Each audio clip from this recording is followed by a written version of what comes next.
A'udzubillahi minasyaitonir rajim. Bismillahirrahmanirrahim. Alhamdulillahirabbil alamin. Wa bihi nasta'in 'ala umuri dunya waddin. Asyhadu an la ilaha illallah wa asyhadu anna Muhammadan 'abduhu wa rasuluhu la nabiyya ba'dah. Allahumma shalli wa sallim wa barik ala sayyidina Muhammadin wa ala alihi wa ashabihi wa tabi'in ajma'in. Rabbi shrah li sadri wa yassir li amri wa hlul 'uqdatam min lisani yafqahu qawli. Rabbi zidna ilma warzuqna fahma waj'alna min ibadika sholihin. Allahumma arzuqna fahman nabiyyin wa hifdzal mursalin alhamdul malaikatil muqarrabin bi rahmatika ya arhamar rahimin. Allahumma arinal haqqa haqqa warzuqna ittiba'ahu, Allahumma arinal batila batila warzuqna ijtinabah. Allahumma ja'alna wa auladana wa dzurriyyatana talamidana min ahlil ilmi wa ahli khair wa la taj'alna wa iyyahum min syarri wa dhir. Allahumma inna a'udzubika min ilmin la yanfa'u wa min yakhsha wa 'amalan la yurfa'u wa min isma'. Allahumma inna a'udzubika min jahdil bala' wa dhalkis syifa' wa su'il qada' wa sunnatil 'ada'. Allahumma ja'alna wa auladana wa dzurriyyatana talamidana min ahlil ilmi wa ahli khair wa la taj'alna wa iyyahum min syarri wa dhir. Rabbana hab lana min ladunka dzurriyyatan wa talamidatan thayyibatan katsiratan sami du'a. Allahumma sawwirhum hasanan thabbit qalbahum imanan bika wa rasulik. Allahumma sawwirhum hasanatan thabbit qalbahum imanan bika wa rasulik. Allahumma ja'alhum salihan sahihan kamilan abidan zahidan jamilan hadiqan faqihan aliman nafi'an saliman hawidan muhawidan al-Qur'an. Allahumma ja'alhum salihatan sahihatan kamilatan abidatan zahidatan jamilatan hadiqatan faqihatan alimatan nafi'atan salimatan hamidatan hamidatan al-Qur'an. Allahumma tawil umrahum wa sahih jasadahum wa hassin hulukahum wa afsil lisanahum wa ahsin sadahum al Qur'an wa hadis barakatuh Muhammad sallallahu alaihi wasallam. Allahumma na'udzubika Rabbana la tuzigh qulubana ba'da idh hadaytana wa hab lana min ladunka rahmatan innaka antal wahhab. Rabbana atina fid dunya hasanah wa fil akhirati hasanah wa qina 'adzabannar wa qina 'adzabannar wa qina 'adzabannar wa adkhilna al-jannata wa abrar ya aziz ya ghafur rabbil alamin. Subhanaka bil 'azim. Alhamdulillah rabbil alamin. Alhamdulillah, Bapak Ibu, hadirin hadirat mustami'in mustami'at rahimakumullah. Mari kita memuji syukur pada Allah Subhanahu wa taala dengan minimal ucapan alhamdulillah rabbil alamin. Mari kita perbanyak bacaan shalawat Allahumma shalli ala sayyidina Muhammadin wa ala alihi wa ashabihi wa tabi'in ajma'in. Allahumma na'udzubika min adil la udalla azil la uzalla adlama udlama ajalla yujalla alayya azza jaru wa jalla kana alayhi ilaha gharib. Bismillah amantu billah wa samdu billah tawakkaltu ala Allah la haula wa la quwwata illa billah. Allahumma shabbi janani wa adil haqqa ala lisani. Alhamdulillah, itu doa dari Mbah Hasyim Asy'ari. Kalau mengawali suatu kajian supaya diberikan sesuatu yang tidak menyesatkan, diberikan kalimat-kalimat yang benar, ditetapkan hati dalam menguatkan keimanan kepada Allah Subhanahu wa taala. Hadirin rahimakumullah, mari kita selalu meningkatkan takwa kita kepada Allah Subhanahu wa taala dengan sungguh-sungguh, dengan niat yang serius ya, tidak separuh-separuh. Menurut saya niat serius itu dikuatkan oleh kesiapan kita bahwa kita itu siap mati sekarang. Artinya bukan minta mati gitu ya. Ada dua hal yang menguntungkan kalau kita siap mati itu. Pertama adalah kita berupaya ibadah itu tidak separuh-separuh. Kalau ada suatu hambatan dari nafsu, dari setan untuk malas-malasan itu kalah semua. Karena kita ya siap. Terus kemudian manfaat kedua itu apabila suatu saat malaikat Israel datang itu kita tidak kaget gitu loh. Oh ini toh yang sudah lama kita siapkan gitu. Kita kan tidak tahu kapan kita dijemput oleh malaikat Israel. Jadi mati itu bukan antrian, mati itu comotan. Tidak perlu tua, tidak perlu sakit, tidak perlu kecelakaan, dohiriyahnya begitu. Tidak perlu dohiriyah seperti itu. Itu hanya penyebab asbabiyah dohir saja maksud saya. Batiniahnya, hakikatnya itu ya kontraknya habis gitu saja. Makanya mari kita serius dalam mengisi waktu demi waktu ini, karena yaitu tadi tidak akan bisa balik lagi waktu ini. Bapak Ibu rahimakumullah yang saya hormati, mari kita awali dengan wasilah ila hadratil Mustafa sallallahu alaihi wasallam. Al-Fatihah. A'udzu billahi minasyaitonir rajim. Bismillahirrahmanirrahim. Alhamdulillahirabbil alamin arrahmanir rahim. Maliki yaumiddin. Iyyaka na'budu wa iyyaka nasta'in. Ihdinas siratal mustaqim. Shiratal ladzina an'amta 'alaihim ghairil maghdubi 'alaihim waladdallin. Amin. Tumma jami'i ikhwanihim minal anbiya'i wal mursalin wa sahabati tabi'in wal musallifin bil malaikatil muqarrabin. Khususan la sultani awliya'illah Syekh Abdul Qadir Jailani wa sultani ulama'illah Syekh Izzuddin Abdul Salam wa ila jami'il mufassirin musannifin mu'allifin wa sayyidi Mustafa wa imam Jalal Syekh Ahmad Marzuki wa Ghazali Ahmad Hamami Zadah Bayadahan Syekh Asy'ari Syekh Hasan Syekh Abdullah wa Syekh Nasruddin Muhammad wa Syekh Zainuddin wa Syekh Muhammad Amin. Wa ila jami'i awliya'illah sunan itisa'ah wa lillahi fa'idil buldah sunan ambel wa ila jami'i ahli kubur minal muslimin asmat wa min amat masyarikil ardi magharibiha bariya bahri ausan abaina mahatina ajdadina ustadina masyayikhina wa li jami'i ahlina husan asisin ahdatul ulama wa masisi hadi jami'a jami'a al-fatihah. A'udzu billahi minasyaitonir rajim. Bismillahirrahmanirrahim. Alhamdulillahirabbil alamin arrahmanir rahim. Maliki yaumiddin. Iyyaka na'budu wa iyyaka nasta'in. Ihdinas siratal mustaqim. Siratal ladzina an'amta 'alaihim ghairil maghdubi 'alaihim waladdallin. Amin. Tsumma la jami'i qulubina wa qulubi ahlina wa qulubi sahabatina wa qulubi man alladzina yata'allaqu li hajatina walladzina qaranu alil akhiri wa alihim wa dhurriyyatihim wa furu'ihim wa usulihim lillahi lahumul fatihah. A'udzu billahi minasyaitonir rajim. Bismillahirrahmanirrahim. Alhamdulillahirabbil alamin arrahmanir rahim. Maliki yaumiddin. Iyyaka na'budu wa iyyaka nasta'in. Ihdinas siratal mustaqim. Shiratal ladzina an'amta 'alaihim ghairil maghdubi 'alaihim waladdallin. Amin. Tsumma khususan di tahsin maqasid dan maqasid al-akhirah khususan di jam'iyatina li jami'i jam'iyatin nahdlatul ulama khususan fi mu'tamar antum al-fatihah. A'udzu billahi minasyaitonir rajim. Bismillahirrahmanirrahim. Alhamdulillahirabbil alamin arrahmanir rahim. Maliki yaumiddin. Iyyaka na'budu wa iyyaka nasta'in. Ihdinas siratal mustaqim. Shiratal ladzina an'amta 'alaihim ghairil maghdubi 'alaihim waladdallin. Amin. Tsumma khususan li daf'i jami'i fitani wa mihani hadzal zaman. Al-Fatihah. A'udzu billahi minasyaitonir rajim. Bismillahirrahmanirrahim. Alhamdulillahirabbil alamin arrahmanir rahim. Maliki yaumiddin. Iyyaka na'budu wa iyyaka nasta'in. Ihdinas siratal mustaqim. Shiratal ladzina an'amta 'alaihim ghairil maghdubi 'alaihim waladdallin. Amin. Bismillahirrahmanirrahim. Al-musannifu rahimallahu ta'ala nafa'ana bihi wa bi ulumihi fid dharain. Amin. Bapak Ibu rahimakumullah yang semoga tetap mendapatkan rahmat Allah. Kita melanjutkan kajian kita Tanwirul Qulub yang membahas tentang meluluskan sifat wajib Allah. Sifat wajib Allah itu ada 20, sifat mustahilnya ada 20, sifat jaiznya ada 1. Kemudian kalau ditambah yang kenal dengan aqwaid 50, qaidah 50, itu ditambah sifat wajibnya Kanjeng Nabi ada 4, sifat mustahilnya Kanjeng Nabi ada 4, kemudian sifat jaiznya Kanjeng Nabi itu ada 1. Jadi sifatnya Kanjeng Nabi 9, sifatnya Gusti Allah 41, kalau dijumlah itu ada apa ini 50, disebut aqwaid 50.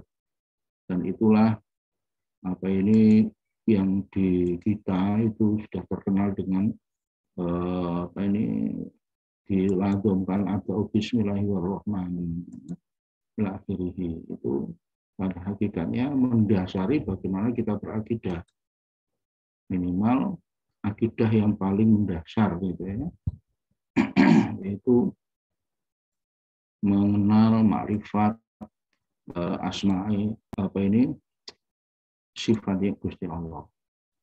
Nah kalau lebih detail misalnya kita membaca syarahnya yaitu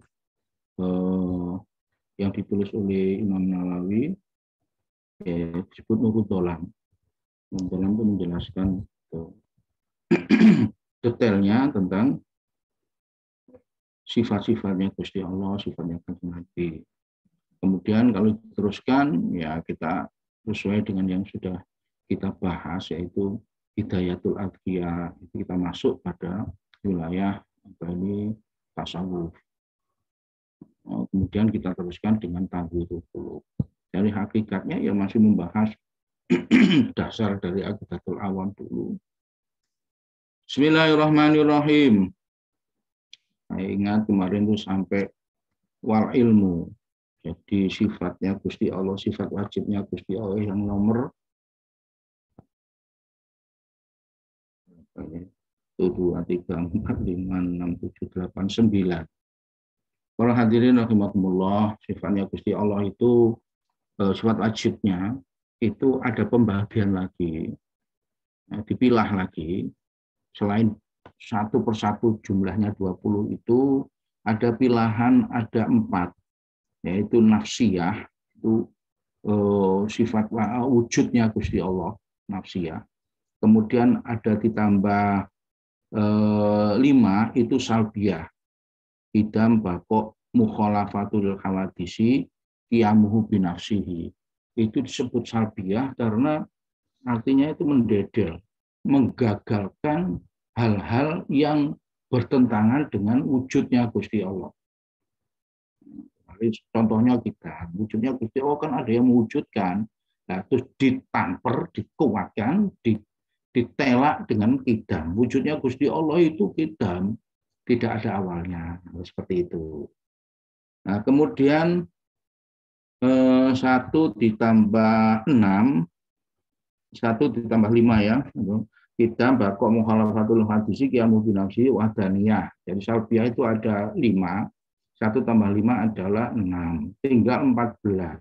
14 itu dibagi 2, yang satu adalah maknawiyah, yang pertama itu ma'ani, yang kedua adalah maknawiyah. Nah, kemarin kita masuk kudroh irodah itu sudah masuk 1/2 dari ke-7 ma'ani. Ma'ani itu sifat-sifat Gusti Allah yang bisa kita logikakan, yang bisa dicerna oleh akal kita gitu. Nah, kemudian maknawiyah itu konsekuensi dengan adanya kita ma'ani, maknawiyah itu sebagai pelakunya gitu. Nah, jadi seperti kudroh itu kaunuhu qadiron, nanti kudroh itu kan kuasa. Gusti Allah itu kuasa. Terus itu sifat ma'ani, terus maknawiyahnya keberadaan Gusti Allah itu zat yang menguasai. Jadi perbedaan yang kemarin saya berikan ini, pemahaman ini rodok titik lah, memerlukan pemikiran sedikit lah, ada bedanya. Terkadang kan rada bingung kita apa sih bedanya ma'ani dengan maknawiyah gitu. Jadi ma'ani itu gampangnya itu karakter sifat wajib Gusti Allah yang kita bisa cerna, yang kita bisa logikakan. Itu kan sekedar bagaimana Gusti Allah memberikan pemahaman bagaimana makrifat terhadap Gusti Allah. Wong dene persisnya ya tidak sama dengan yang kita bayangkan. Segala sesuatu yang kita bayangkan itu tidak seperti hakikatnya Gusti Allah. Wong dene adapun Gusti Allah memberikan bagaimana caranya makrifat kepada Allah itu dengan cara memahamkan yang sesuai dengan logika manusia. Nah, inilah ada kelompok 7 sifat ma'ani nih Gusti Allah yang bisa dicerna oleh logika kita. Itu hanya kulit-kulitnya saja. Hakikatnya nanti wallahu alam kita di surga nanti mengerti betul bagaimana hakikatnya gitu. Tetapi kita bisa bayangkan Bapak Ibu yang saya hormati ya, dengan kudroh irodah yang kemarin kita sudah bahas, bahwa kudrohnya, kekuasaannya Gusti Allah itu mampu melayani apa yang dikehendaki Gusti Allah. Gusti Allah menghendaki membikin surga, membikin malaikat, membikin aras. Kapasitas kemampuannya itu mumpuni. Ya. Wong kita membahas tentang alam syahadah saja akal kita itu nggak gaduh, nggak cukup.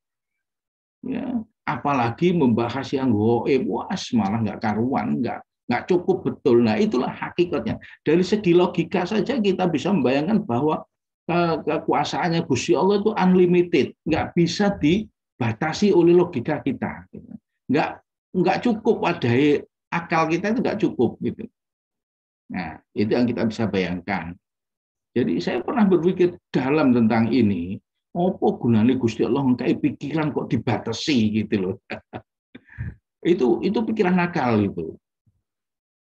Seperti pikirannya orang ya saya katakan saya pernah debat dengan waktu di Bandung itu. Apa gunanya dikai kecerdasan kok terus dibatasi katanya. Mikir pangeran gak oleh, mikir zatnya gak oleh, dibatasi terbatasi. Lah, saya jawab gini lah, kalau sampean nggak mau menerima batasan itu ya silakan nanti jadi edan sampean. Wong pabrik menciptakan segala produknya itu pasti ada boundary condition, ada batasannya atau batas kapasitasnya akan ada gitu.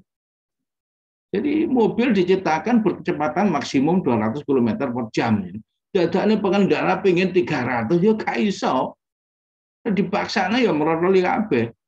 Indonesia saja, misalkan dipaksakan mobil itu ditarik dari fisiknya saja, ditarik pesawat yang kecepatannya lebih dari kecepatan fisiknya kemampuan mobil berjalan, bukan mesinnya ya. Fisiknya kemampuan mobil berjalan kan ada kapasitasnya, kan ada batas kemampuannya. Data ini fisiknya mobil ditarik dengan kecepatan yang melebihi kapasitas kemampuan kecepatan bodi mobil itu. Ya ambiar seperti itulah. Saya jelaskan begitu puas ceritanya. Kita itu kan ada batasan, gitu loh. Jadi inilah sifat Gusti Allah. Kalau kita memahami seperti Masya Allah, betapa kecilnya kita itu, nggak ada apa-apanya. Dan wajar kalau orang pinter ya hakikatnya pinter semakin dingkluk itu wajar gitu. Oh no, porane pinter kok gak dingkluk ya gurung pinter itu. Gak ngerti, wong iku gak ngerti gitu loh. Itu maksudnya itu. Bapak Ibu yang saya hormati, kemarin kita sampai dengan wal ilmu. Jadi kalau kita fahya al wujud kita bakok mukhalafatul hawadisi qiyamuhu binafsihi wahdaniyah qudrah iradah kemudian al ilmu. Al ilmu. Nah, ilmu ini saya tadi merenung mulai kemarin. Kalau kita diminta untuk mendefinisikan gitu, ilmu itu apa sih? Tidak mudah Bapak Ibu yang saya hormati sebetulnya. Saya pernah khusus di British Council tentang bagaimana mempersiapkan apa ini untuk academic purpose itu detail itu. Di sana dijelaskan bahwa ilmu mendefinisikan itu ternyata tidak sederhana. Ya kalau barang yang kita definisikan itu ketok gini, oh ini cangkangnya kacamata. Sekarang kacamata saja kalau minta didefinisikan panjang lebar sudah. Apalagi yang tidak kelihatan. Barang ada yang konkret, ada yang abstrak. Abstrak itu apa? Bukan abstraknya paper ini. Itu kan tidak mudah. Saya mengenal ilmu itu apa? Ketika saya mencoba melihat definisi takrifnya, ya, di sini kalau menurut arti bahasa ilmu itu dari kata alima ya mengerti lah ya. Tapi menurut istilah apa ini ilmu itu ternyata dua darosatun yaitu pelajaran. Jadi gini Bapak Ibu yang saya hormati, unsur saja saya kalau saya ngajar mendefinisikan itu kita cari substansi dari sesuatu yang kita definisikan itu apa. Setelah substansi itu pantas kita tarik dulu, baru kita pasang sifat-sifatnya, fungsi-fungsinya, karakter-karakter yang lain. Jadi misalkan pulpen, kita definisikan pulpen. Apa sih pulpen itu adalah? Substansinya apa? Masa langsung alat tulis? Alat tulis kan tidak hanya pulpen. Alat tulis itu adalah sebagai tambahan keterangan saja.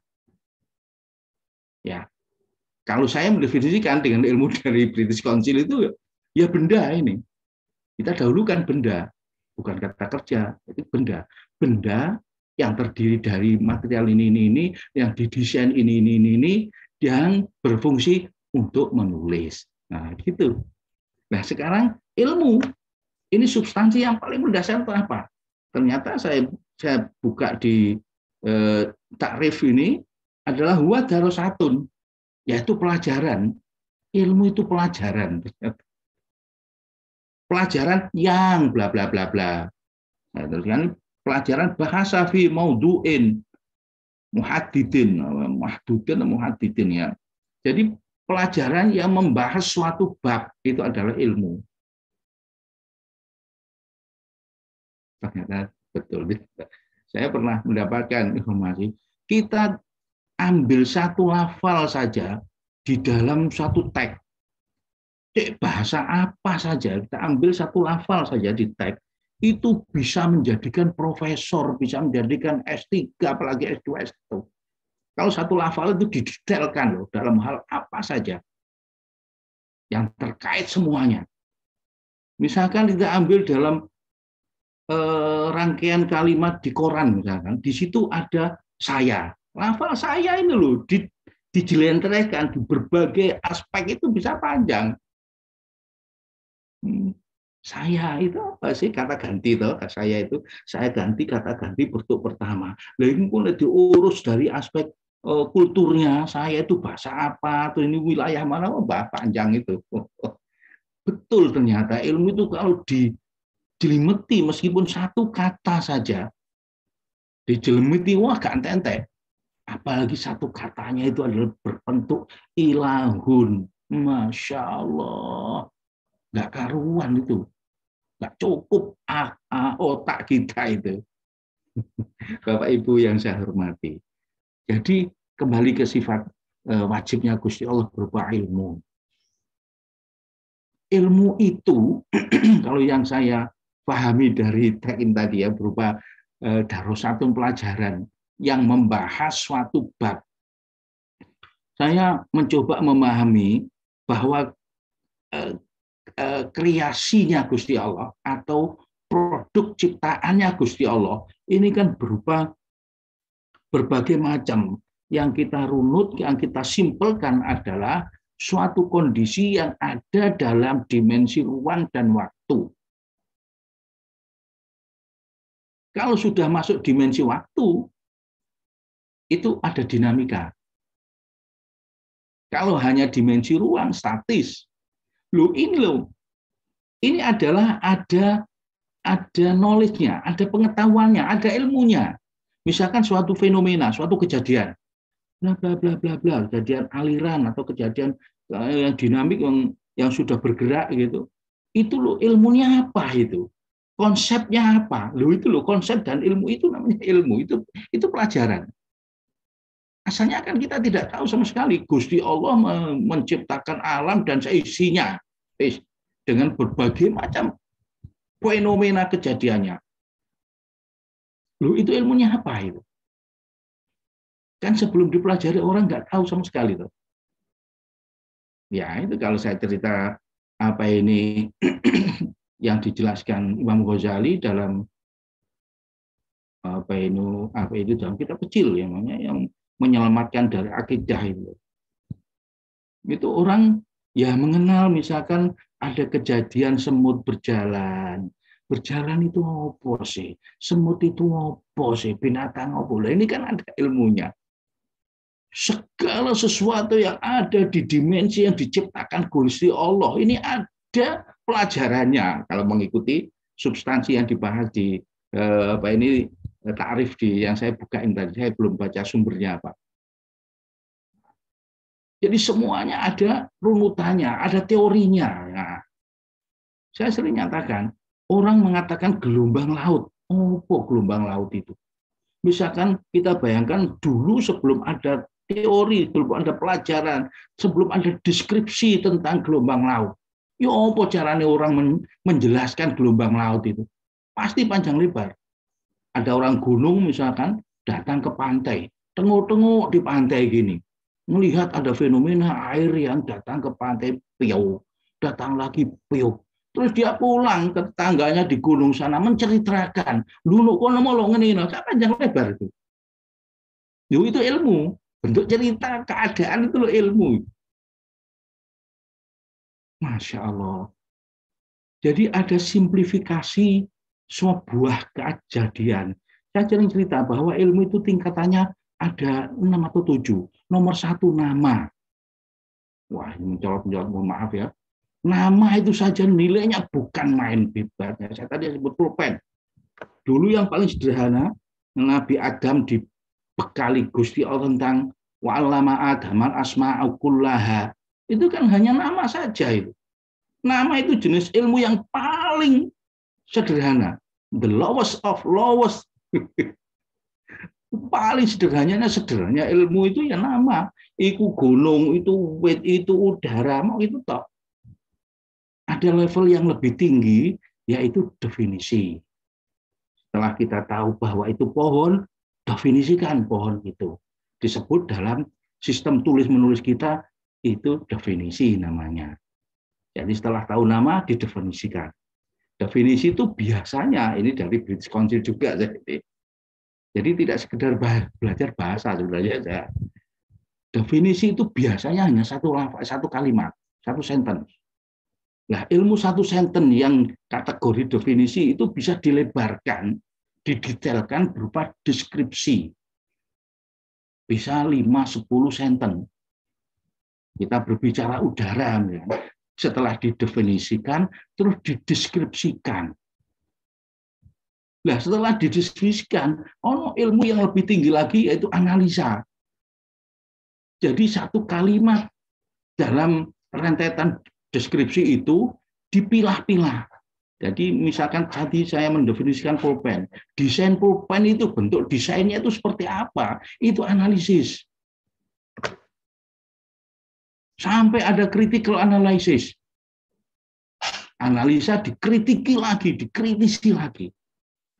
Itu baru yang ada pada dimensi ruang.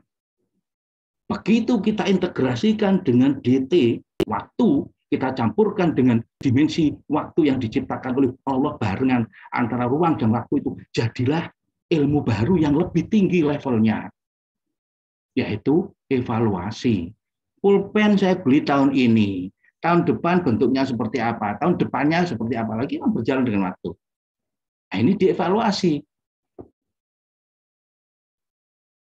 Setelah dievaluasi kita tahu perubahannya. Setelah tahu perubahannya kita bisa menformulasikan bentuk antara ruang di dimensi ruang dan dimensi waktu itu. Tahulah pola pergerakan. Kalau kembali ke contoh gelombang tadi, tidak perlu cerita panjang deskripsi bahwa ada gunungan gini, langsung I sama dengan A sinus X. Nah, itu sudah dalam ilmu gelombang.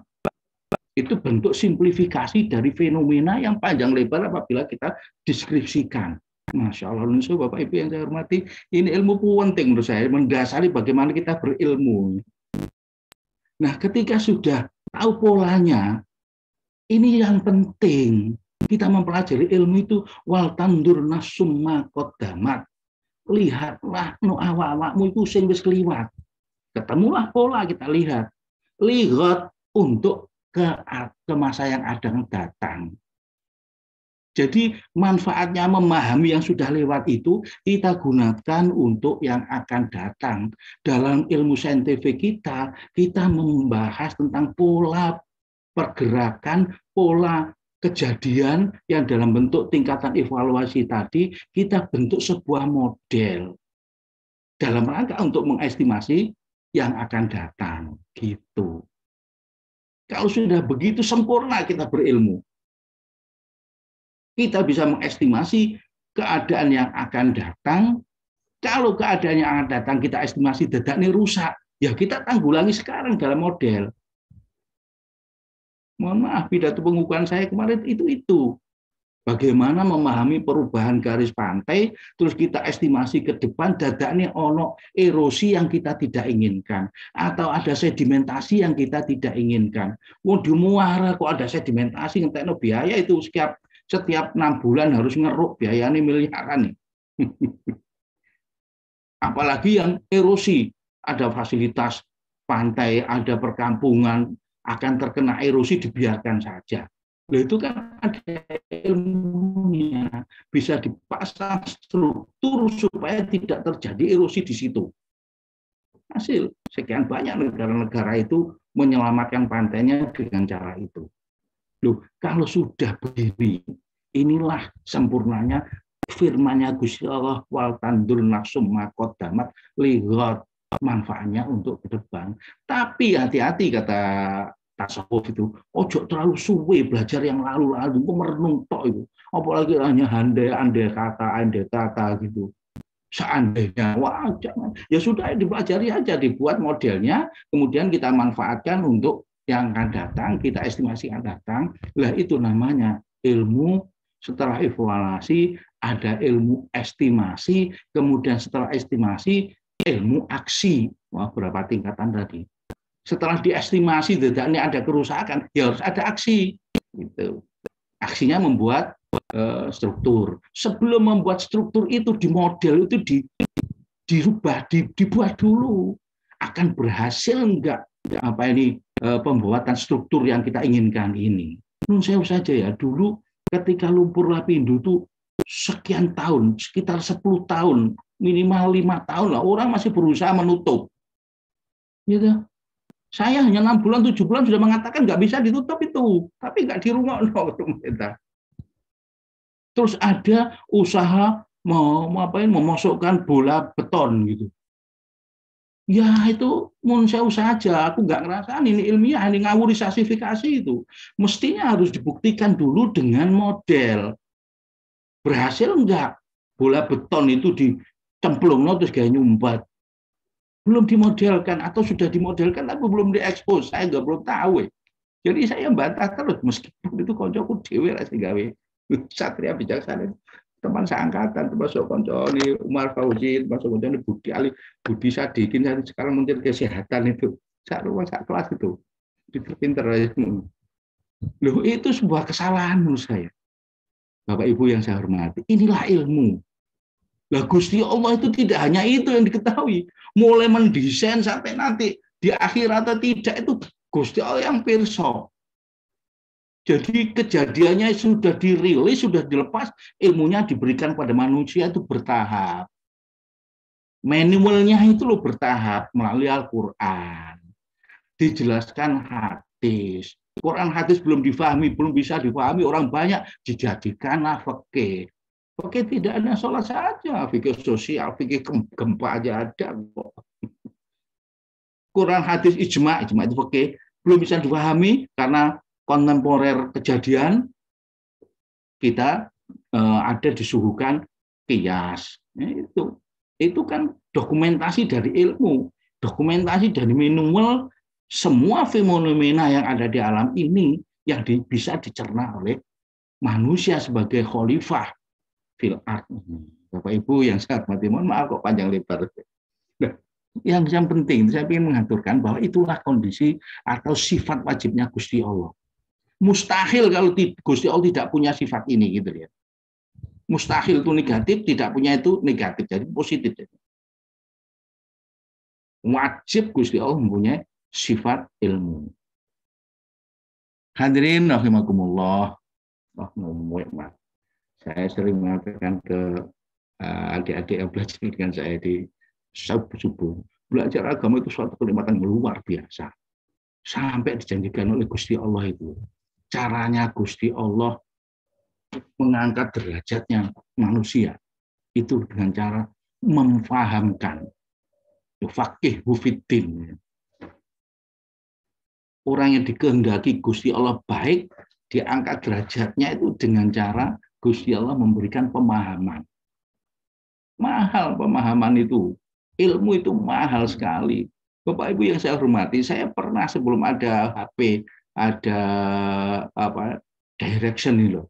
Saya diutus jamaah ini, jamaah sekitar kita ini, untuk menjemput pembicara di Rungkut. Karena saya tidak tahu alamat, belum ada HP yang sip seperti sekarang jam gitu. Saya bertanya dari Kepote ke sana, ketemu rumahnya itu 9 kali tanya saya.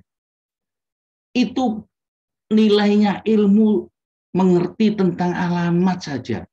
Konversinya dengan effort, bertanya, turun dari mobil, naik lagi, menghadapi orang. Itu tidak mahal, tidak murah itu. Konversi waktunya, konversi tenaganya. Padahal ilmunya hanya mengetahui alamatnya saja. Itulah mahalnya, bukan main. Makanya dijanjikan ilmu itu betapa mahalnya. Bisa digunakan untuk mencapai keperluan dunia, bisa digunakan untuk mencapai keperluan akhirat, dan bisa digunakan untuk mencapai keduanya. Jadi berbahagialah orang yang berkecamuk dengan ilmu.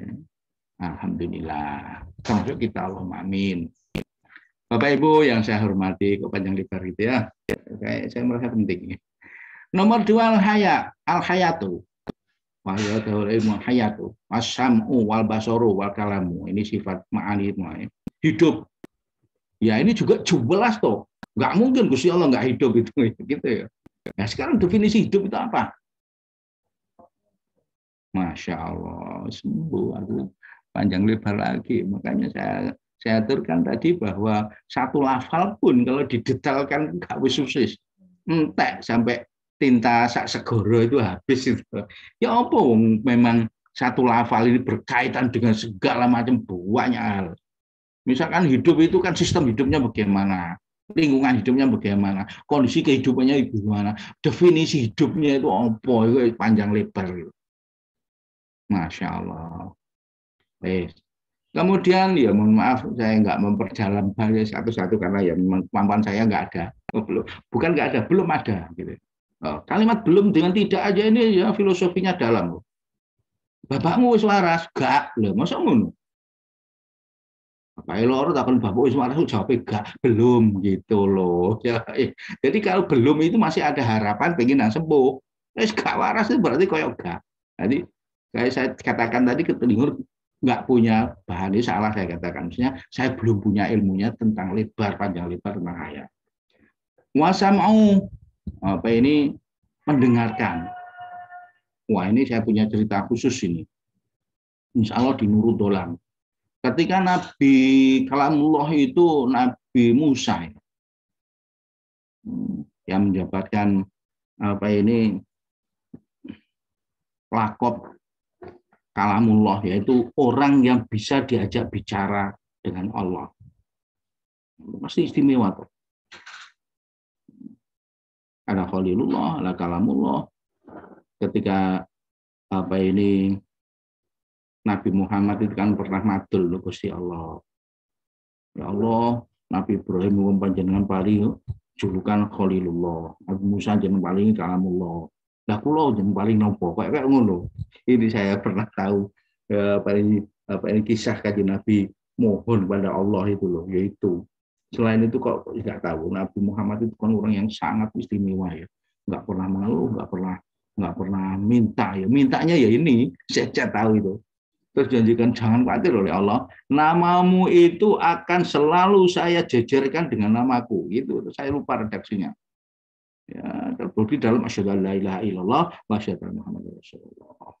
Terus diantaranya keistimewaannya lagi umatnya juga bagus, umatnya juga istimewa. Bapak Ibu yang saya hormati, kembali pada cerita Kalamullah ini ya. Insya Allah di dalam Nurul Dolam ya syarahnya Aqidatul Awam itu dijelaskan oleh Imam Nawawi bahwa kapasitas pendengaran manusia umumnya ini misalkan satu gitu ya. Ketika Nabi Musa ini mau berhadapan, mau menjadi di Gunung Turisina yang siap menerima sebagai kalamullah, itu ditingkatkan, saya lupa, minimal 1000 kali atau 3000 kali gitu. Kapasitas mendengarkan supaya sinkron dengan gelombang atau dengan frekuensi yang diberikan kalamnya Gusti Allah itu supaya sinkron dan bisa diterima. Itu ditingkatkan, ingat saya sekitar minimal 1000 kali. Bapak Ibu yang saya hormati, kita bayangkan 1000 kali itu seberapa besar. Oh 2 kali saja kita ini sudah peka kok. Bapak Ibu yang saya hormati, kalau kita saya pernah ya, apa ini membersihkan telinga. Ternyata kotoran itu kalau yang detail di THT itu banyak kotoran itu. Dan saya melihat tidak hanya saya, yang lain juga begitu. Begitu kotoran diambil, Masya Allah, isinya ini suara itu seperti noise rame gitu, seperti terbuka gitu loh. Itu padahal baru dibersihkan kotoran saja, belum dilipatkan. Makanya ceritanya ketika Nabi Musa turun dari Turi Sinai itu ditutup kupingnya. Ya karena kita bisa bayangkan begitu pekanya, misalnya ditambahi kapasitas kemampuan untuk mendengarkan oleh Gusti Allah, terus turun. Ketemu suara wapai. Masya Allah. Bapak Ibu yang saya hormati, saya pernah survei, saya pernah ikut di penelitian itu ya, merekod gelombang seismik yang sumbernya itu hanya hammer yang beratnya 5 kilo, jaraknya 100 meter, di jarak 100 meter itu direcord. Itu noise-nya bukan main banyaknya. Di antara noise, ada angin sedikit gitu saja, itu menggoyangkan pohon, dan pohon itu menggerakkan ke akar, akarnya ini yang menggerakkan tanah. Tanah ini menuju ke receiver, menuju ke penerima. Apalagi ada orang jalan, wah jelas. Yang paling keras itu ketika ada pesawat. Wah, rusak itu. Seismik itu ketika ada pesawat lewat, wah frekuensinya besar dan dominan gitu loh. Itu kita bisa bayangkan sistem record yang dibikin manusia, merekod seismik yang disebut rekamannya seismogram, seperti yang direkam dalam stasiun-stasiun gempa itu kan, kalau gelombangnya kecil kan disebut mikrotremor.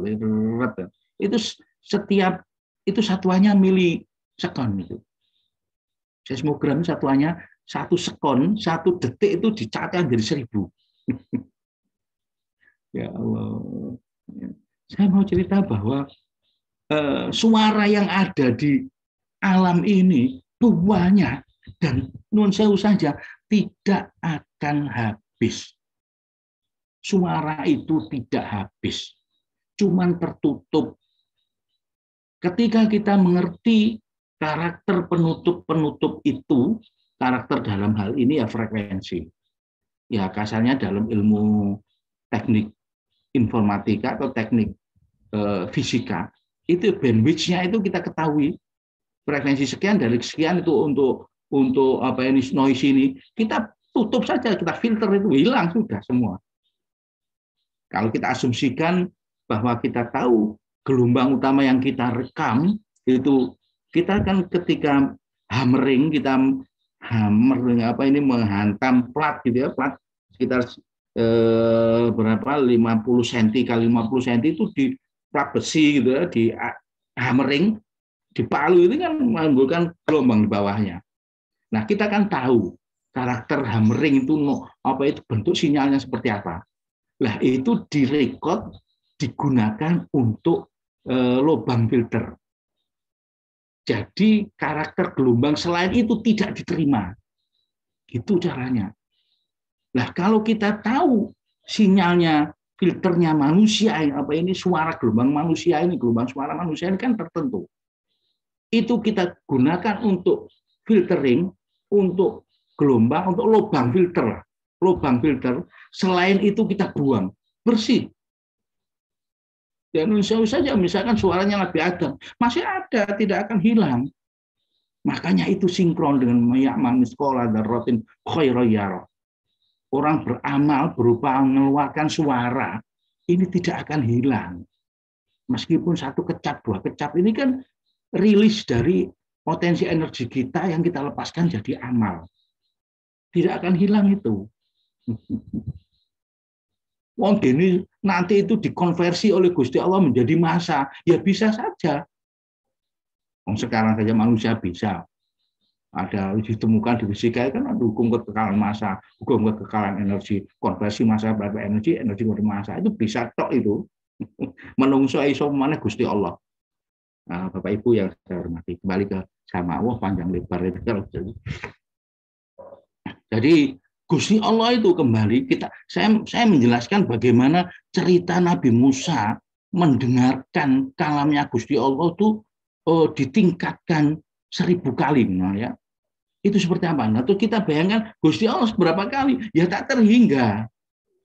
Jadi alhasil samanya Gusti Allah itu hakikatnya nggak bisa kita pahami, tak terhingga.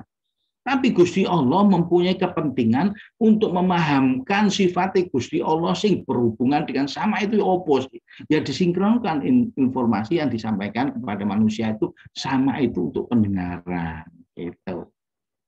Jadi realnya tidak sama seperti ilmu tadi, realnya seperti hayat juga realnya hakikatnya kita tahu. Masa kok hayatnya Gusti Allah itu seperti hayatnya manusia? Ya tidak, Pol. Tidak sama sekali. Nah, cuman kita harus meyakini bahwa Gusti Allah itu hidup, Gusti Allah itu mendengarkan, mirsani wal basar itu melihat. Hadirin rahimakumullah, kalau kita mendetailkan ini, terus kita implementasikan pada perbaikan diri kita, sangat-sangat bermanfaat. Bagaimana tidak bermanfaat? Kita tidak akan mudah berani melakukan maksiat. Kita akan semangat melakukan ibadah. Ya apa tidak semangat? Gusti Allah mendengarkan. Apalagi ke basor. Gusti Allah mirsani. Seperti kita puasa itu. Puasa itu meskipun dalam kamar kecil yang nggak ada orang, tapi kita yakin bahwa Gusti Allah pirsa iki. Kawani batal no poso iki. Kan gitu toh. Nah, kalau ini keseharian kita itu kita terapkan itu. Kita memahami ilmu ini berhubungan dengan keyakinan ini bermanfaat untuk meningkatkan aktivitas kita. Wah, teramat sangat bermanfaat. Tidak mudah kita melakukan maksiat, kita tidak mudah meninggalkan perintah Gusti Allah. Nah, ya apa wong kita sehari-hari dipirsani Gusti Allah. Gerak-gerik kita Gusti Allah mendengarkan, mirsani. Ini manita. Hakikatnya fitrah dari diri kita itu paham itu. Bukti ini nek tene nglakoni maksiat gredeg, tene nyolong wedi tolah-toleh itu kan sifat dasar manusia. Karena takut kepada Allah. Nah, ini poin besarnya menurut saya, memahami makrifat terhadap sifat wajibnya Gusti Allah yang bermanfaat pada diri kita untuk meningkatkan ta'abbud kita kepada Allah SWT. Saya yakin, teramat sangat yakin sekali bermanfaat itu. Kalau dengan ikhlas gitu ya kita lakukan. Untuk apa sih kita belajar? Tidak ada lain adalah untuk meningkatkan takarrub kita, meningkatkan ta'abbud kita kepada Allah SWT. Itu tak tujuannya. Jadi mestinya semakin ilmu, semakin berilmu itu semakin beribadah. Ya saya itu mimpi. Yo oposisi dokumentasi ilmiah ini yang isinya itu adalah apabila dipelajari oleh orang, itu orangnya itu semakin menjadi orang yang takarrub kepada Allah, menjadi orang yang semakin beribadah kepada Allah. Gitu loh. Bukan seperti saintifik sekarang ini. Saintifik sekarang ini dipahami orang masih berwajah bisa kesana kemari, bukan tergiring untuk ta'abbud gitu loh. Karena nilai saintifik sekarang ini netral, belum didominasi oleh nilai-nilai keagamaan. Saya mimpi, ngerubah saintifik itu diberi muatan nilai-nilai keagamaan, nilai-nilai uluhiyah, ubudiyah, sehingga orang yang mempelajari, siapapun yang mempelajari saintifik itu menjadi orang ahli ibadah yang nantinya itu khairun nas anfa'uhum linnas, jargonnya otomatis rubah. Ya, sekarang enggak, era informasi ini semakin banyak orang mempunyai informasi, semakin banyak orang menguasai. Siapa yang mau dikuasai itu kan jelas nggak bagus itu. Jelas harus dirubah. Ini loh Bapak Ibu yang saya hormati, basic yang bisa merubah kehidupan dunia itu. Selagi saintifiknya masih seperti ini ya masih rodok lama. Gitu. Nah, Islam rahmatan lil alamin yang tumbuh dari Nusantara itu berprinsip begitu. Cuman belum ada dokumentasi ilmiahnya yang bisa diterima oleh dunia saintifik umum. Wah, ngomong wah itu panjang lebar. Wal kalamu dan Gusti Allah itu berbicara. Contohnya tadi sudah ke Nabi Musa. Basor ya, Basor itu mirsani. Nah, ya, tingkatkan. Kemudian kita masuk pada maknawiyah. Tadi saya sampaikan bahwa 7 sifat ma'ani ini yang terkait dengan logika kita bisa memahami. Kemudian 7 sifat berikutnya disebut sifat wajib ma'nawiyah, itu sebagai konsekuensi, sebagai pelaku dari sifat ma'ani. Jadi di sini kaunuhu qadirun. Asalnya kan kudro. Ini kudro. Kudro itu kuasa. Nah, kaunuhu qadirun, keberadaannya Gusti Allah itu loh, zat yang berkuasa. Wa kaunu muridan, zat keberadaannya Gusti Allah itu zat yang menghendaki. Wa kaunu aliman, keberadaannya Gusti Allah itu zat yang berilmu. Wa kaunu hayyan, keberadaannya Gusti Allah itu zat yang hidup. Wa kaunuhu sami'an, dan keberadaannya Gusti Allah itu zat yang mendengarkan.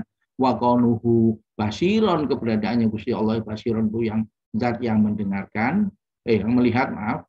Wa kaunuhu mutakalliman, dan keberadaannya Gusti Allah itu zat yang berbicara.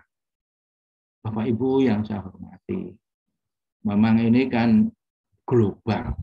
Ya, kemarin sudah dijelaskan global itu sifat kesempurnaan Gusti Allah, seperti itu. Terus ini detailnya. Ya ternyata masing-masing detail ini bisa dipilah terus.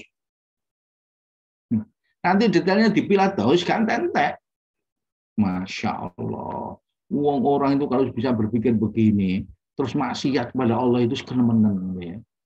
Sungguh kenemenen. Naudzubillah sampai semakin kita mengerti mestinya semakin kita ta'abbud kepada Allah SWT. Semakin ringan kita melakukan ibadah.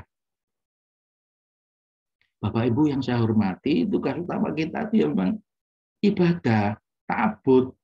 Nah, benggolnya ibadah itu ya sholat. Apabila kita ingin memperbaiki ibadah kita, ya perbaikilah sholat kita. Caranya ya apa? Perbaiki sholat.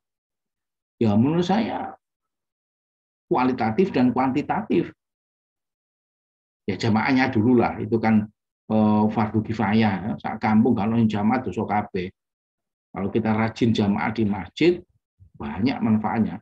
Di samping kita menjalankan kewajiban fardu kifayah, yang itu fungsinya membatalkan dosa di wong sak kampung, kita melakukan syiar Islam, ini perintah Kanjeng Nabi. Kita juga melakukan ajak-ajak wong. Artinya suara adzan, suara sholat, suara wiridan itu kan mendengungkan kalimat-kalimat Allah, memberikan potensi gratis untuk mendapatkan pahala. Krungu suarane wong wiridan, kita ikhlas mendengarkan, senang, misal ganjaran. Ya apa ganjaran wong sing gelem salat nang masjid? Bisa pirang-pirang memberikan kesempatan wong sing krungu sakmono wae dengan mengikhlaskan mendengarkan tambah seneng oleh ganjaran. Lho ngono ku sing nglakoni masjid oleh ganjaran. Pak Mustahil kok demi ganjaran? Lho untuk motivasi. Motivasi. Dilatih terus, kan Pak Fakih menyampaikan dilatih terus, akhirnya kan muncul keikhlasan. Muncul mencari ridho nih Gusti Allah. Saya gitu. Ini nggak pernah dilatih gue ya apa? Ngaji sajam gue ikhlas 1 menit ya semua apik itu. Lah sing gak ikhlas 59 menit itu minimal bermanfaat untuk melancarkan lisan kita, melantunkan, memperdengarkan di nuansa udara lingkungan kita, memperdengarkan kok hewan-hewan opo apa makhluk Gusti Allah opo sih mendengarkan ini seneng. Gak percaya, lho ya kudu percaya lah. Gak boleh mati dhisik ae nggak percaya. Aku percaya pol. Jadi memperdengarkan ngaji keras itu ya manfaatnya akeh. Bayangno, saya pernah tinggal di Inggris ini. Bapak-bapak yang pernah. Nggak seperti di negara kita ini setiap malam mendengarkan tibaan. Bos dulu kah ada, wah nemanya bukan main. Lo Inggris itu sing ngaku roh itu ya nunggone Leicester itu business street tak itu sing satu perkampungan yang penduduknya lebih dari 95% itu Muslim, itu baru suara adzan di masjid boleh dikeluarkan. Selain itu di Leicester saya belum tahu, nggak ada. Katanya di London Timur itu ada sudah, karena sudah ada mayoritas yang lebih dari 95% jumlah penduduknya Muslim, itu sudah aturan regulasi di Inggris itu boleh speaker itu keluar. Nah di kita gak ada ngenteni gondol nggon ngono. Di kita mlaku lundi kata masjid krungu adzan wah nikmat pol. Krungu adzan kita ikhlaskan, kita nikmat, kita jawab misalnya ganjaran. Nah, ngono ku menambahkan motivasi itu penting. Bapak Ibu yang saya hormati. Ya beginilah yang selama ini kita bangun. Saya juga membangun. Kapasitas saya ya seperti ini. Mari kita sama-sama meningkatkan apa ini motivasi. Nah, motivasi itu tumbuhnya diantaranya dari ilmu. Ilmu yang kuat itu dari keyakinan itu jadi motivasi. Ilmu itu sebelum dapat ilmu kan nggak tahu, terus menjadi tahu. Dapat ngaji lagi menjadi tambah kuat ya, ketahuannya itu semakin kuat. Tahuannya itu semakin kuat jadi keyakinan. Keyakinan oleh ngaji lagi di bab yang sama, tambah kokoh keyakinannya. Ini kokoh keyakinannya, motivasinya menjadi kuat, gak geser. Diledek orang, dipoyoi orang, gak apa-apa nih. Itu. Bapak Ibu yang saya hormati. Monggo kita latih, kita membangun karakter kita menjadi ahli ibadah. Masuk pedih kita menjadi orang yang berpredikat ahli ibadah. Ya justru itu yang kita akan raih gitu. Predikat ahli ibadah itu yang harus kita tuju. Nah, konsekuensinya ya kita wani expose, iki lho. Tapi gak sombong ya. Ahli ibadah itu benci pangeran itu terus koyok tuh mengesampingkan yang lain, jangan. Ya, beginilah role-nya Gusti Allah itu ya. Mengatur manusia ngene tapi gak sombong. Kali angkuh, nah gitu kita. Begitu angkuh, nah, langsung lorok kabeh, hilang kabeh gitu. Tapi ada satu hal yang saya itu begitu mencatat. Satu amalan kelihatannya kecil tapi bisa menghapuskan dosa yang begitu banyak. Apa itu? Apa maneh? Rungokno iki jadi Gus Bahak nanti sing nom-nom iki lho.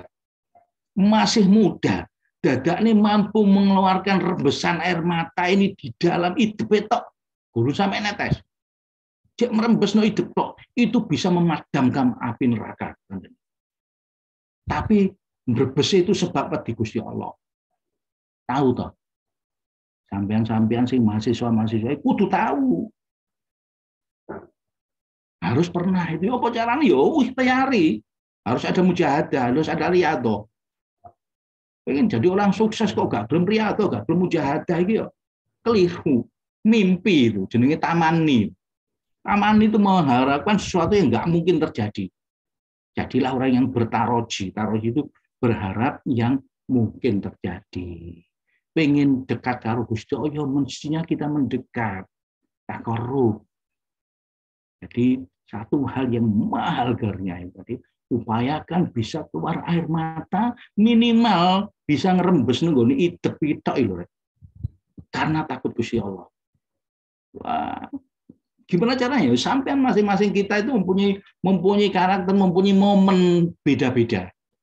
Ono sing seneng sholawatan, ono sing seneng sholat malam, monggo dicari mana yang paling menyentuh kita. Kan mungkin toh mahalul qiyam ngadeg maca selawat kabeh, ono sing berbesmili. Oh ini. Iki wong iki. Berbesmili ini jelas sebab sholawatan, sebab pengen mendekat dengan Nabi Muhammad SAW. Wah itu menurut saya salah satu tanda bisa memadamkan api neraka. Dalilnya pun di Pak. Allah, coba dalil. Dolek ngaji sing suwe nek pondok ketemu dalile. Bapak Ibu yang saya hormati, mohon maaf ya kok panjang lebar. Wa amma adza tuhana pun utawi wali ani isruna wallahu a'lam. Mudah-mudahan apa yang kita bahas tadi mendatangkan manfaat, Allahumma amin. Bisa menjadi penyebab kita dapat hidayah dari Allah Subhanahu wa taala. Amin. Bisa meningkatkan keikhlasan kita, bisa meningkatkan kesabaran kita, bisa meningkatkan rasa syukur kita, bisa meningkatkan kecerdasan kita, bisa meningkatkan istiqomah kita dalam melakukan ibadah, bisa meningkatkan takwa kita kepada Allah Subhanahu wa taala dan mendatangkan ridhonya. Maaf, kesalahan. Assalamualaikum warahmatullahi wabarakatuh. Waalaikumsalam. Waalaikumsalam warahmatullahi wabarakatuh. Ya, terima kasih atas penyampaian materi yang sudah disampaikan tadi. Mungkin dari para jamaah, bila ada yang ingin bertanya, monggo silakan bisa langsung.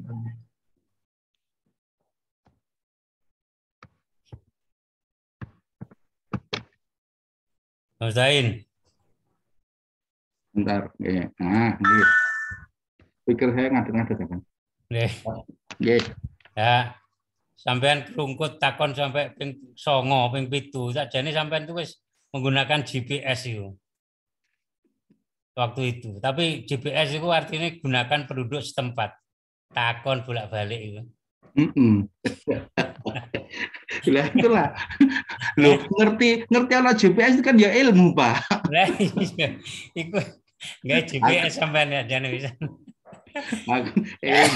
Boleh sapa? Family saya sendiri, Pak. Itu Bumi Diati kan dulu pernah diundang di pengajian direktur gini. Saya ditugaskan menjemput dengan istri saya.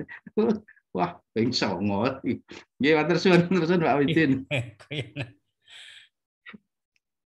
Hanya Mas Said. Nggih, monggo, Pak Haki. Iya, saya memahami cerita sampean soal sifat maknawi dan sifat ma'ani itu ya tadi ya. Nggih. Yang satu misalnya qadirun itu apa? Ma'ani ya? Itu maknawiyah, Pak. Maknawi. Qadirun. Kalau kaunuhu qadiron itu ma'ani. Itu kan? Nggih. Itu apa bisa diginikan ya? Apa namanya? Yang satu itu sifat yang melekat pada zatnya dan selalu abadi. Terus kemudian yang satunya lagi itu berbeda dengan makhluk yang ada suatu ketika walaupun punya sifat seperti itu tapi tidak abadi, maka kemudian disebutkan sifat yang berikutnya itu. Contohnya misalnya qadirun, berkuasa, akan sifatnya berkuasa. Tapi ketika disebutkan kaunuhu qadiron, maka dia itu selalu berkuasa. Contohnya itu begini, kalau saya membedakan air misalnya ya. Air itu sifat maknanya adalah jernih kan gitu kan. Tapi suatu ketika air itu bisa tidak jernih. Nah, tapi kalau Gusti Allah tidak begitu. Beliau itu punya sifat jernih dan selalu jernih. Nah, gitu. Beliau itu bersifat berkuasa dan selalu berkuasa. Terus kemudian selalu dalam keadaan berkuasa. Kalau kemudian beliau mengatakan mengetahui, maka kaunuhu aliman, dia selalu mengetahui. Nah, terus selalu dalam keadaan mengetahui. Terus kemudian kalau misalnya berbicara, punya sifat berbicara, beliau selalu dalam keadaan berbicara. Itu apa bisa dipahami seperti itu? Karena itu tadi, itu yang membedakan antara untuk menolak perbedaan sifatnya Gusti Allah dengan sifatnya makhluk. Iya. Jadi yang satu itu adalah memang sifatnya seperti itu, yang satu kondisinya selalu begitu. Jadi kalau kita ini pun punya sifat berbicara kan gitu kan. Tetapi kadang-kadang kita kan tidak berbicara. Diam kan gitu kan. Tapi kalau Gusti Allah tidak begitu. Gusti Allah itu berbicara dan selalu berbicara. Berbicara, memberi petunjuk pada orang ini dan menjawab ini dan seterusnya kan. Apa bisa diartikan seperti itu? Nah, itu loh. Ini pertanyaannya begitu. Ya, antara maknawi dan ma'ani tadi. Nggih. Ini yang harus menjawab tidak harus saya. Monggo Pak Widin jawab, Pak Widin. Masih mute Pak Widin.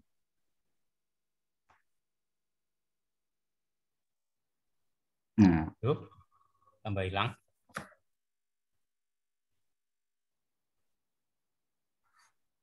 Monggo pun Pak Widin yang keras. Sampai aja. Oh, sampai aja jauh. Saya begini Pak Fakir, jauh saja. Kalau melihat definisinya ini, saya tadi membaca itu, yaitu sebagai konsekuensi pelaku dari sifat ma'ani. Nah, jadi fa'ilnya itu maknawiyah. Wong dene dihubungkan dengan keterangan keselaluannya atau apa ini suatu saatnya saja, itu saya kurang paham itu. Bisa jadi detailnya di syarah-syarah kitab yang lebih dalam ya mungkin membahas sampai sejauh sana. Jadi sementara ini yang saya pahami, sifat ma'nawiyah itu tengerannya adalah sebagai pelaku dari sifat ma'ani. Kalau sifat ma'ani itu berbicara, maknawiyah itu zat yang berbicara. Jadi menjadi isim fa'ilnya gitu saja. Sementara itu yang saya bisa jawab. Aku tentu. Ya, makanya saya tadi itu menanyakan itu mudah dipahami seperti itu. Apa namanya? Gusti Allah itu berbicara, sifatnya memang berbicara. Tetapi ya itu tadi, beliau itu pembicara terus-menerus. Tidak seperti kita ini. Kita ini punya sifat berbicara, tapi kadang-kadang diam, kan gitu kan. Tapi kalau Gusti Allah tidak begitu. Ini makanya pertanyaan kan, saya kok memahami apa bisa ya diartikan seperti itu. Ya itu jawaban saya belum tahu Pak bisa atau tidak. Tapi yang jelas kan, matur suwun.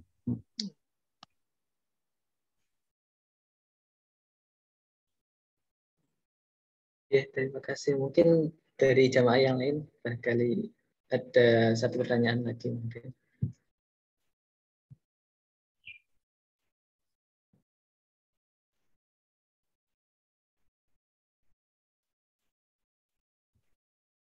Sepertinya ada Prof Agus itu. Monggo nambahi.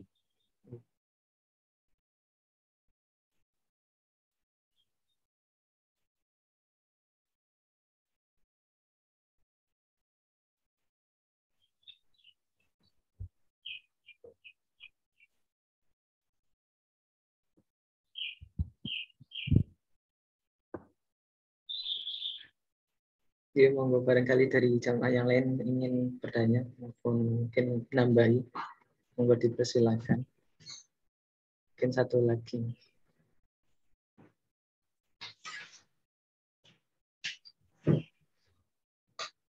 Sepertinya sampun cukup nih. Monggo kalau sudah cukup nggak saya. Baik, terima kasih atas penyampaian materi yang sudah diberikan tadi. Semoga apa yang beliau sampaikan pada pagi hari ini dapat bermanfaat bagi kita semua. Amin. Mungkin nanti sebagai penutup, mungkin nanti sakit ditutup dengan doa nih. Sebelumnya saya sebagai moderator, kurang lebihnya mohon maaf. Wassalamualaikum warahmatullahi wabarakatuh. Waalaikumsalam warahmatullahi wabarakatuh. Terima kasih Pak Musta'in, Mas Izin. Pak Fakih lah yang doa lah. Monggo barokah Pak Fakih. Amin. Sampai nih.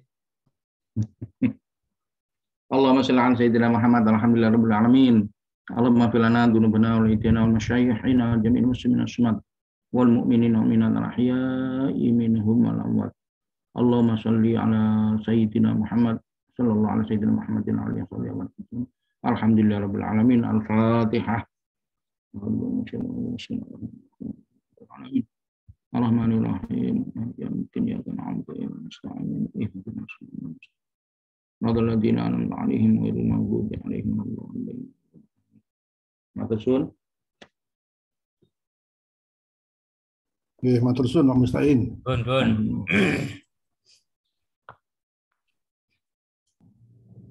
Bisa di-close Mas Pak Izin atau Mas Amri ya? Oke, Pak, izin kalau N ya. Oke.